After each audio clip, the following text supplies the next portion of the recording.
अरबी में एक कहावत है जो मिडिल ईस्ट में काफी मशहूर है, अल अमन कबल अल माल। इसका मतलब होता है कि पैसा बाद में और सुरक्षा पहले, यानी कि किसी भी सोसाइटी की इकोनॉमिक ग्रोथ से ज्यादा इंपॉर्टेंट होती है उसकी सिक्योरिटी। लेकिन आयरनी देखिए, आज ही अरबिक फ्रेज किसी और पे नहीं बल्कि खुद अरब देशों पर बैकफायर कर चुका है। जब से यूएसए और इजराइल ने ईरान के लीडर को निपटाया है तब से ईरान बौखला गया है। अब ईरान हर उस अरबिक देश पर मिसाइल गिरा रहा है जो यूएस का अलाई है, चाहे कतार हो, दोहा हो, बहरीन हो या फिर इवन यूएई हो। लेकिन जो सबसे ज्यादा निशाने पर आया है वो है यूएई का दुबई।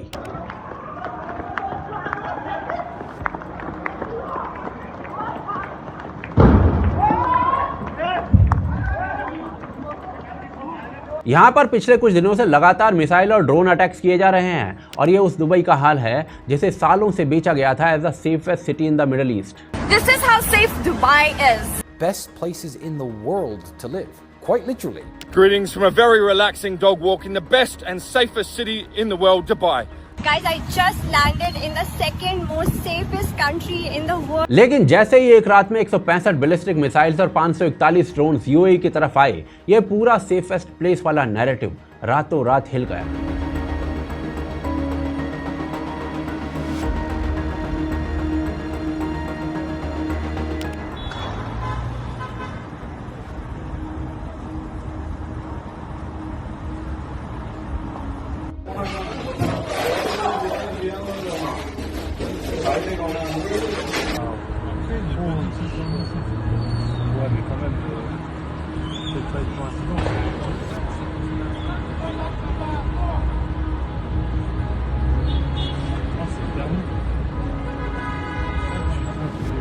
पाम जुमेरा के पास ब्लास्ट हुआ, फेयरमॉन्ट द पाम होटल के बिल्डिंग में आग लग गई।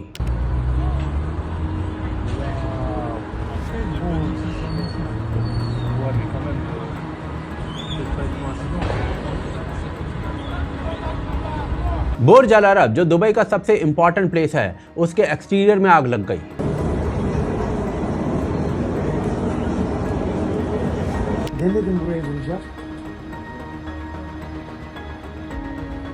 इसके अलावा भी कई इंपॉर्टेंट लैंडमार्क्स हैं जिनका यही हाल हो चुका है।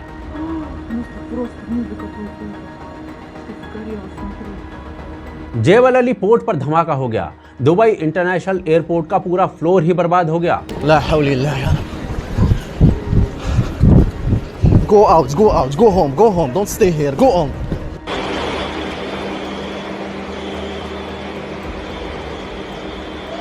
जायद इंटरनेशनल एयरपोर्ट पूरी तरीके से बर्बाद। दुबई की कई गाड़ियों और बस पर मिसाइल के डिब्रीज से धमाका हुआ। भाई सीधा केसी में गिरा था, इसकी वहाँ का यार। इसमें गिरने के बाद यानी उधर आसमान से गिरा सीधा इस पे। यहाँ तक कि लोगों के अपार्टमेंट्स में ड्रोन आकर गिर रहे थे। No joking, guys. We have just been hit by a drone. We heard it coming. It stinks of oil in here. I don't even finish my cup of tea. देखते ही देखते पूरा Dubai target पर आ चुका है और Dubai के hotels के basement में अमीर से अमीर गेस्ट शेल्टर लेने को मजबूर हो चुके हैं।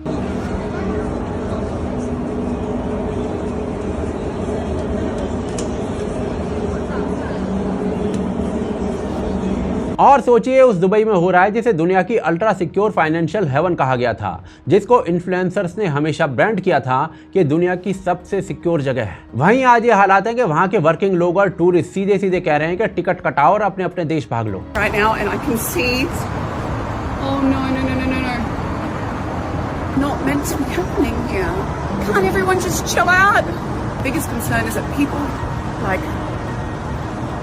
I don't want anyone getting hurt, you know what I mean? Like I've been hearing loud explosion. अब देखिए दुबई के भारत के साथ अच्छे संबंध हैं and it's a good place to live. और इस वीडियो में दुबई की किसी भी अचीवमेंट को डिमीन नहीं किया जा रहा है, पर पॉइंट ये है कि जब आप अपने इतने वेल मेंटेन्ड देश को डिफेंड नहीं कर सकते तो फिर पॉइंट क्या है। आज हालात इतने बुरे हैं कि सारी फ्लाइट्स ही कैंसिल कर दी गई हैं। कितने ही पैसेंजर्स एयरपोर्ट पर अटके पड़े हैं क्योंकि इंटरनेशनल एयरपोर्ट पर भी ड्रोन से हमले हो रहे हैं। और ये वही दुबई है जहां लोग कहते थे कि यहाँ पर सारा सिस्टम परफेक्ट है, लेकिन जैसे ही ये इमेज क्रैक हुई आप नोटिस करोगे कि दुबई की पीआर मशीनरी तुरंत एक्टिव हो चुकी है सोशल मीडिया के ऊपर। कोई कह रहा है कि ये सब माइनर डैमेज है, सिचुएशन अंडर कंट्रोल है, कोई तो इसको सीधा एआई बता रहा है। और देखिए इनका ये सब कुछ कहना कोई शौक भी नहीं है, क्योंकि समझिए एक बात, दुबई सिर्फ एक सिटी नहीं है, ये एक केयरफुली डिजाइन ब्रांड है। ये यूएई का सबसे बड़ा रेवेन्यू इंजन है। टूरिज्म अकेले $20 बिलियन से ज्यादा का एनुअल कंट्रीब्यूशन करता है। दुबई इंटरनेशनल एयरपोर्ट दुनिया का बिजिएस्ट इंटरनेशनल एयरपोर्ट है।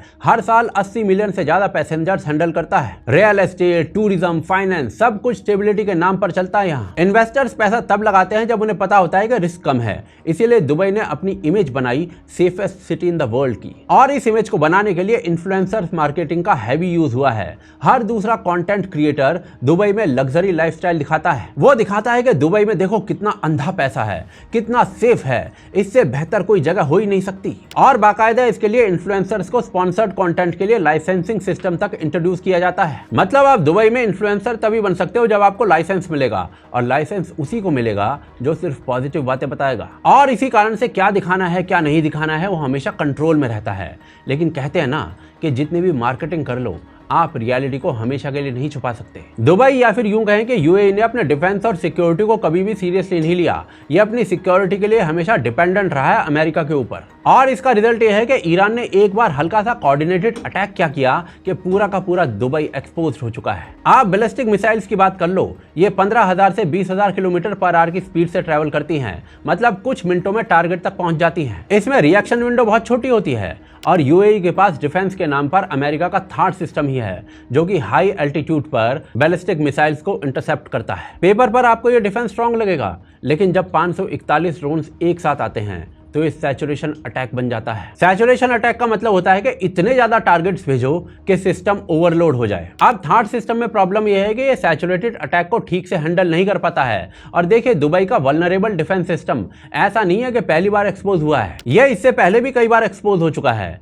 2016 में दुबई एयरपोर्ट को ड्रोन इंट्रूजन की वजह से टेम्परेरीली बंद करना पड़ गया था। 2019 में भी ड्रोन एक्टिविटीज के कारण जो फ्लाइट्स थी ना वो ग्राउंड पर आ गई थी। जनवरी 2022 में हौती ग्रुप ने आबू धाबी में पेट्रोलियम टैंकर्स और एयरपोर्ट कंस्ट्रक्शन साइट्स को टारगेट किया था। उस टाइम भी यूएई को थार्ड और पेट्रियट यूज करना पड़ा था, तब भी कुछ वेपन्स इंटरसेप्ट नहीं हो पाए थे। और भाई साहब अब जो 2026 में हो रहा है वो तो सबके सामने है ही। ये पूरा पैटर्न बताता है कि दुबई पहले से ही वल्नरेबल था, बस इस बार एक्सपोजर ज्यादा बड़ा हो गया है। अब आप भारत का एग्जांपल देखिए। 2025 में पाकिस्तान ने भारत के खिलाफ 500 से ज्यादा ड्रोन्स एक ही रात में भेजे थे। टोटल 1000 से ज्यादा मिसाइल्स और ड्रोन्स भेजे गए थे, जिसके बाद भारत ने अपना इंटीग्रेटेड एयर कमांड और कंट्रोल सिस्टम एक्टिवेट किया था। और जिसके बाद भारत के डिफेंस सिस्टम ने 99% डिफेंस के साथ सारे अटैक्स को फेल कर दिया था।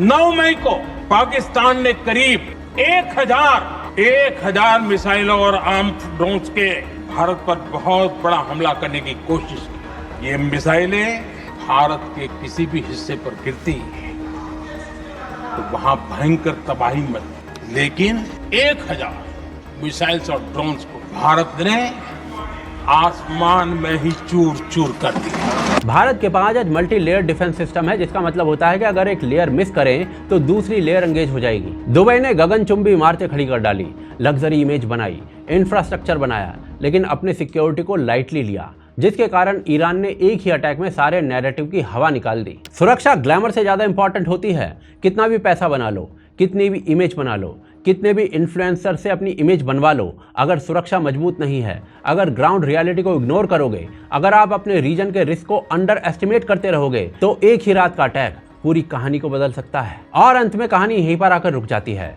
Dubai is a great place to live, no doubt about it. पर अगर आप उस वैभव की सुरक्षा ही नहीं कर सकते तो फिर कोई फायदा नहीं।